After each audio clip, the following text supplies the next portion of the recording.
7월의 첫 번째 수요기도에 나오신 우리 모든 성도님들을 환영하고 주님의 평강이 여러분과 함께 하시길 소망합니다.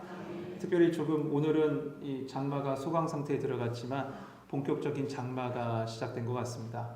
여러분과 여러분의 가정 가운데 하나님의 평안과 지키심의 복이 특별히 함께하길 소망합니다. 요즘 참 사건 사고가 많죠. 시청 앞 교차로에서 일어난 정말 어이없는 사고로 귀중한 생명 여럿이 목숨을 잃었죠. 신병교육대에서는 부당한 얼차례로 꽃도 피워보지 못한 20대 청년이 부모님 곁을 떠나고 말았습니다. 여러분, 이럴 때 우리 믿음의 사람들이 이 나라와 민족을 위해서 기도해야 될 줄 믿습니다. 여러분, 이 민족의 평안이 곧 우리 가정의 평안으로 직결되기 때문에 그렇습니다. 그렇기 때문에 우리는 깨어 기도해야 됩니다. 그런데 이런 사건 사고 속에서 얼마 전에 이 화성에 있는 한 공장에서 대형 화재가 일어났습니다. 그때도 23명이라는 사람이 목숨을 잃은 끔찍한 화재였습니다. 그런데 그 화재의 원인을 찾아보니까요, 리튬 이온 배터리에서 그 이온 배터리가 폭주해서 화재가 발생한 것으로 밝혀졌죠. 이 리튬은 말이에요, 원소 주기율표에 보면 세 번째 해당하는 물질입니다. 저 어렸을 때 화학 이거 많이 외웠었는데 수에리베 분탄질 산플레 남아알기나 염화칼칼. 지금도 외웠는데 얼마나 혼나면서 외웠는지. 그때 수해리 해갖고 리튬 세 번째 건데요. 이 리튬은 상온의 건조한 공기에서는 고체 상태로 아주 비교적 안정된 상태로 있습니다. 그러다가 공중에 있는 물이나 질소 같은 거하고 갑자기 반응하게 되면요, 산화돼서 열폭주가 일어난답니다. 그래서 찾아보니까 수소폭탄을 만들 때 이 핵융합 반응을 일으킬 때 사용하는 게 이 리튬이에요. 핵융합, 그만큼 이게 위험성이 있죠. 이처럼 건조한 상태에서는 굉장히 안정화되어 있었던 이 물질. 그래서 우리도 유용하게 1차 전지로는요, 충전 안 하는 1차 전지로는 우리 배터리를 이용하는 듯 자주 이용하지 않습니까? 그런데 불안정하게 되면요, 순식간에 폭주해서 폭발하는 것이 바로 리튬입니다. 그런데 우리도 그렇습니다. 사람은 누구나 안정화를 꾀야 합니다. 그렇지 않습니까? 안정적으로 살기 원하잖아요. 그러나 에덴에서 추방된 이후로부터 사람은 태생적으로 불안정한 존재입니다. 그렇게 돼버렸어요. 그러다 보니 언제 터질지 모르는 그런 불안정한 상태로 살아갑니다. 이 모든 것이 죄로 인해서 하나님과 떨어지고 멀어진 결과입니다. 그렇기 때문에 아무리 완전해 보이는 사람, 아무리 완전해 보이는 환경, 아무리 완전해 보이는 관계도 언젠가 무너질지 모르는 불안감 가운데 우리 모두는 살아갑니다. 불안한 존재이기 때문에. 오늘 본문에 나온 여러 인물 속에서도 보면 여실히 그런 모습들이 드러납니다. 압살롬은 자신의 동생 다마를 범한 이복형 암논을 죽이고 자기의 외조부인 이 그수랑 달메에게로 도망갑니다. 이 사건을 들은 다윗은요, 불과 같이 화를 내지만 그 이상의 액션을 취하지 않아요. 그로부터 3년이 지납니다. 3년이라는 시간이 지나자 다윗과 마음에 있었던 화가 조금 사그라듭니다. 성경 말씀 그대로 조금 사그라들어요. 그런데 그런 다윗의 그 사그라든 마음 사이로 조금은 압살롬을 향한 마음이 있었던 것 같아요. 그것을 딱 캐치한 사람이 있으니 누굴까요? 요압이에요. 요압은 그 모습을 딱 캐치하고 두고와의 여인을 통해서 계략을 만듭니다. 그리고 압살롬을 예루살렘으로 돌아오게끔 합니다. 성도 여러분, 보여지는 것은 자기 이득을 위한 요압의 약삭빠른 행동입니다. 그냥 그대로 보여지는 것. 하지만 하나님은 사람의 계획을 넘어 역사하시는 분이 하나님이실 줄 믿습니다. 비록 공익이 아니라 사익을 위한 행동이었지만 악을 선으로 바꾸시고 합력하여 선을 이루시는 분이 우리 하나님이심을 믿으시길 소망합니다. 이처럼 요압의 손길을 통해서 하나님은 일하셨습니다. 하지만 다윗은 여전히 압살롬을 완전히는 받아들이지 못합니다. 왜냐하면 오늘 본문 바로 앞절인 24절 한번 보시겠어요? 24절 같이 읽겠습니다. 시작.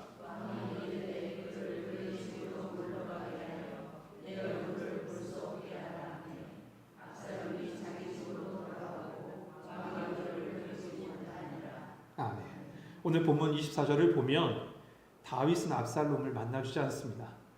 여전히 그 마음 가운데 거리감을 두고 있는 겁니다. 이런 다윗의 태도에 압살롬은 어떻게 합니까? 갑자기 화가 나는 거예요. 아니 기껏 불러놓고 만나지도 않아. 그것도 시간이 2년이라는 시간이잖아요. 화가 나요. 지금 압살롬은 자기가 한 행동이나 죄 이런 것 생각하지 않습니다. 오로지 나는 피해자야. 나는 피해자야 라는 생각에 억울한 마음만 계속 드는 거죠. 아마도 압살롬은 다윗이 자기 동생 그 다말이 당한 치욕적인 그 행위 때 그 순간에 왜 아무런 조치도 취하지 않았을까? 그 모습을 이 압살롬은 다윗의 그 아버지의 모습을 생각하면서 자기 악한 죄는 생각하지 않고 오로지 암논을 향한 복수의 정당성만을 계속 키우고 갔던 거예요. 그리고 자기는 피해자. 오로지 그 생각만 해요. 그런데 자신이 돌아왔습니다. 돌아온 자신에게 아무런 반응을 보이지 않는 이 다윗에 대해서 이 압살롬은 조금씩 원망의 골이 더 깊어지는 겁니다. 거기에 이 압살롬의 마음을 들쑤시는 것이 있었으니 그것이 뭐냐? 사람들의 칭송이에요. 25절 한번 읽어볼까요? 25절 읽겠습니다. 시작.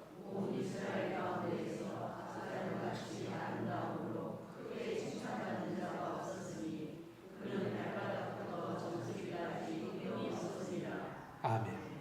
이 압살롬의 외모는 매우 출중했던 것 같습니다. 여러분 요즘 얼굴 잘생긴 사람을 들어서 뭐라고 얘기하는 줄 아세요? 얼굴 천재라고 얘기해요. 네, 저 같은 사람 두고 얘기하는 거예요. 왜 웃으시는 거죠? 차은우의 별명, 정말 잘생긴 배우가 있는데요. 차은우라는 배우가 있는데 그 배우의 별명 볼 때 이렇더라고요. 얼굴 천재는 당연하고 얼굴부 장관. 얼마나 잘생겼으면 얼굴부 장관이라는 이야기가 붙었을까요? 그런데 압살롬은요 얼굴 정도가 아니에요. 성경 말씀 그대로 발바닥부터 정수리까지 흠이 없었다라는 거. 온 국민이 압살롬의 아름다움을 알아줄 정도였다는 거죠.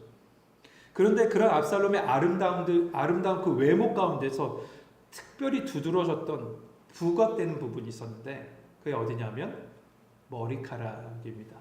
26절 보시죠. 그의 머리털이 무거움으로 연말마다 깎았으며 그의 머리털을 깎을 때 그것을 달아본즉 그의 머리털이 왕의 저울로 200세겔이었더라.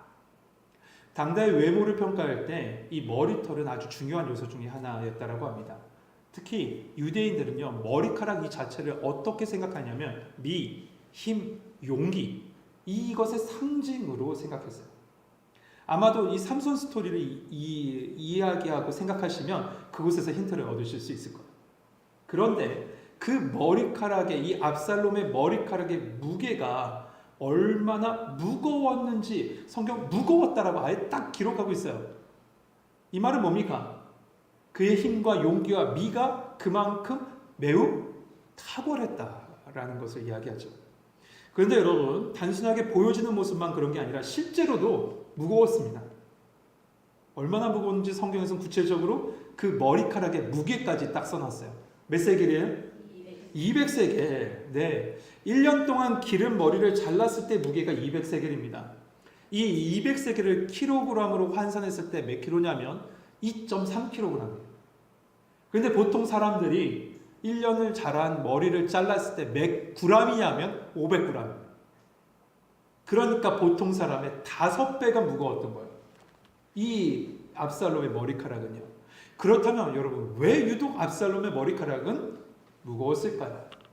탈모 샴푸를 잘 써서? 그건 아니겠죠. 뭐 검은 콩을 먹어서 그런 것도 아닐 것 같아요. 역사학자 요세푸스에 의하면 이렇게 얘기합니다. 당시 이 왕족들은 머리카락에 기름과 금가루를 뿌렸답니다. 금가루. 그래서 보통 사람들보다 그 머리카락 자체가 무거웠대요. 그런데 그렇다고 해도 다른 왕자들도 있잖아요. 그럼 왕자들도 다 무게가 무거웠으니 똑같은 거 아닌가? 뭐 탁월한 게 아닐 것 같은데.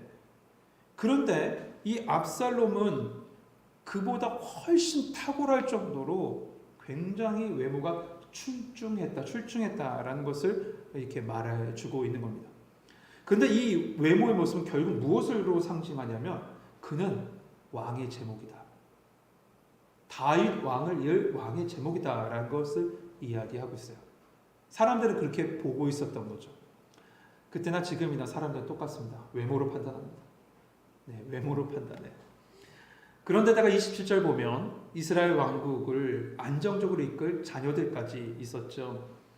그러니 압살롬이 왕을 이을 수 없는 걸림돌은 전혀 없던 거예요.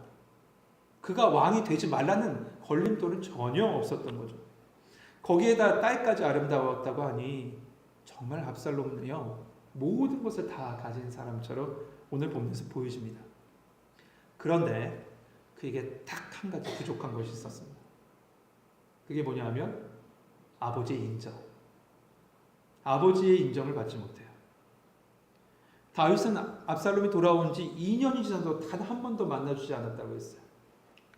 사람들은 칭찬하고 환호합니다. 그의 외모가 뛰어나다, 왕감이다, 다윗 왕을 이을 제목이다 라고 얘기하지만 정작 아버지인 다윗은 얼굴조차 보여주지 않습니다. 그렇지 않아도 이 딸의 이름을 압살롬이 누구라고 줬다고 했어요? 다말하면 또 생각나죠. 그의 여동생 아닙니까? 그 정도라면 여전히 동생을 너무너무 사랑한다는 거 아니에요? 동생을 그만큼 사랑할 정도라면 그 동생이 당한 고통, 그때 아버지의 태도, 앙금이 남아있는 상태. 그런 모든 것이 막 뒤섞이는 거예요. 압살롬이. 사람들은 칭찬하죠. 그러니 하늘 높은 줄 모르고 올라가죠. 그런데 한쪽에서는 아버지에 대한 원망이 있죠. 그것이 뒤섞여 버리니 압살롬은 그 순간에 폭주하고 과격한 행동을 보이기 시작해요. 압살롬이 이렇게 생각했을 거예요. 사람들이 인정 이렇게 하는데 왜 아버지는 인정하지 않는 거야? 나는 그런 대접받을 자가 아니야. 봐봐, 사람들이 이 정도로 인정하는데 하면서 자기의 행동을 정당화했고 그것을 과격한 행동으로 보입니다. 우리도 그렇습니다. 우리도 하나님 앞에서 이렇게 얘기합니다. 내가 얼마나 헌신했는데요. 내가 얼마나 교회를 위해서 열심히 일하는지 아시잖아요. 여러분, 그럴 때마다 우리가 기억할 때 하나님의 말씀이 있어요. 그건 바로 창세기 3장 19절입니다. 월요일 새벽에도 말씀 나눴어요. 그 말씀은 이겁니다. 너는 흙이니. 너는 흙이니. 너는 흙이니 흙으로 돌아갈 것이다. 그렇습니다. 우리는 연약하고 작은 자입니다. 우리는 피조물입니다. 창조자가 아닙니다. 피조물입니다. 우리는 유한한 존재입니다. 그렇기 때문에 완전하신 하나님의 인도하심 속에 있어야 돼요. 창조주의 손길 속에 나의 한계를 깨닫고 그에게 다 맡겨드려야 돼요. 그때야 비로소 하나님의 살아계심과 살아주심을 인정하면서 여러분 속에 살아계신 하나님을 만나게 될 거예요. 그렇습니다. 나의 약함을 먼저 고백하고 너는 흑인이라는 하나님의 말씀이 내 인생 속에 매일매일 선포되므로 여러분 하나님께 완전히 붙들림 받을 그런 겸손한 성도님 되시길 주님의 이름으로 축복합니다. 하지만 압살롬은 그렇지 않았습니다. 교만함이 하늘 끝까지 올라갔습니다. 거기에 반대로 아버지는 자기를 인정하지 못했다는 그 불만족이 그의 마음속 계속 차오릅니다. 계속 차올라요. 그 교만함과 불만족은 화살이 돼서 다윗을 향해서 쏘는 것이 아니라 먼저는 요압을 향하게 됩니다. 그래서 요압을 불러서 이 상황을 해결해 보려고 하죠. 하지만 요압이 2차례나 압살롬의 이 요청을 거절합니다. 응답하지 않아요. 못 들은 척해요. 그러자 이 압살롬이 폭력적인 방법을 쓰는데 30절 보세요. 압살롬이 자기 종들에게 이르되 보라 요압의 밭이 내 밭 근처에 있고 거기 보리가 있으니 가서 불을 지르라 하니라. 압살롬의 종들이 그 밭에 불을 질렀다니. 추수를 앞둔 보리밭, 그 요압의 보리밭에 불을 지른 거예요. 하인들을 시켜서. 그러자 요압이 어떻게 합니까? 자기의 거 끔찍히 생각하잖아요. 내 거 하며 자기의 이득만 생각했던 게 요압이에요. 그것만 생각하시면 돼요. 자기의 이득만 생각했던 끔찍히 생각했던 요압이 바로 반응을 보입니다. 2차례나 반응을 보이지 않았던 그가 바로 반응을 보여요. 31절 보세요. 요압이 일어나 압살롬의 집에 가서 그에게 이르되 어찌하여 내 종들의 내 밭에 불을 질렀느냐 하니. 역시 요압은 자기 것에 대해서 민감했던 사람입니다.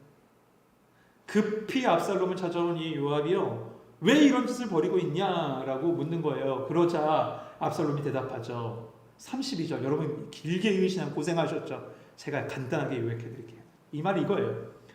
외할아버지 집인 그술에 있을 때 잘 있는 사람 왜 불러다 놓고 이게 뭡니까?